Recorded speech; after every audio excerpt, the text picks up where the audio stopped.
বসে দেখেন কত সুন্দর দেখা যায়। দেখেন আমি দেখেন এই যে পুরা পাহাড়টা এখানে বসে চা বাগানটা উনি দেখতে পারবেন।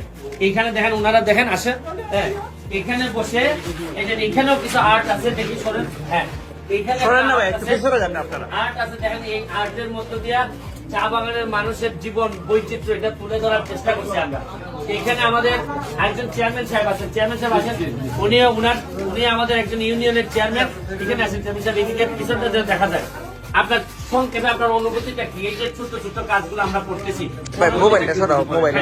অত্যন্ত উৎকর্ষক এবং আনন্দদায়ক এবং আমার কাছে খুবই ভালো লাগছে। Thank you, thank you. এই যে চেয়ারম্যান, এখানে একজন আমাদের চা বাগানের একজন বাবু আছেন, আপনি আসেন। হ্যাঁ উনি এই বাগানেরই, আমি ওনার অনুভূতিটা যে এই যে একটা ছোট্ট একটা জিনিসে কোনো শেপ পরিবর্তন না করে। আসলে কয়েকদিন আগে ছিল একটা পরিত্যক্ত ভবন, আজ এত শৈল্পিক এবং সৌন্দর্য আজকে ভরে উঠেছে আজকের এই ভবনটি। আমি ধন্যবাদ জানাই আমাদের এমপি মহোদয়কে এত সুন্দর স্বপ্ন দেখার জন্য। এভাবে এগিয়ে যাক চুনারঘাট এবং মাধব। Thank you. আমি ভিডিওটা শেষ করার আগে আপনাদেরকে শুধু বলতে চাই, শুনেন, চাইলে মানুষ পারে না এমন কিছু নাই। ইচ্ছা করলে আমাদের দেশটা এত সুন্দর, এই দেশটাকে আমরা নষ্ট না করে চলেন আমরা দেশটাকে সুন্দর করি।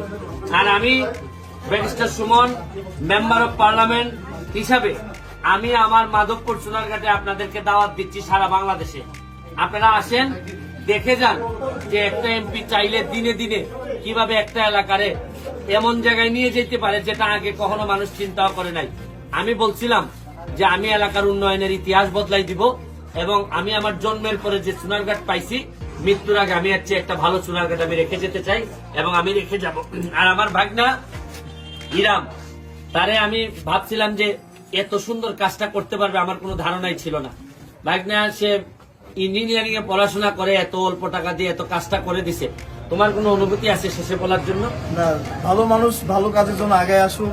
আমার বন্ধু বান্ধবরা এই কাজের জন্য আগে আসছে, মানে ভালো কাজ যখনই বলছে মামা একটা ভালো কাজের জন্য সবাই ঝাঁপাই পড়ছে। তো আমি একটা জিনিস বুঝতে পারলাম যে ভালো কাজ করলে মানুষের অভাব হয় না, জনশক্তির অভাব হয় না। থ্যাংক ইউ, থ্যাংক ইউ মামা, অনেক দোয়া রইলো। আমি চাই যে তুমি আরো অনেক বড় হও। আজকের মতো বিদায় নিচ্ছি, ভালো থাকবেন, সুস্থ থাকবেন। Thank you, thank you. হ্যাঁ হ্যাঁ, ওইটা না আলে না তো।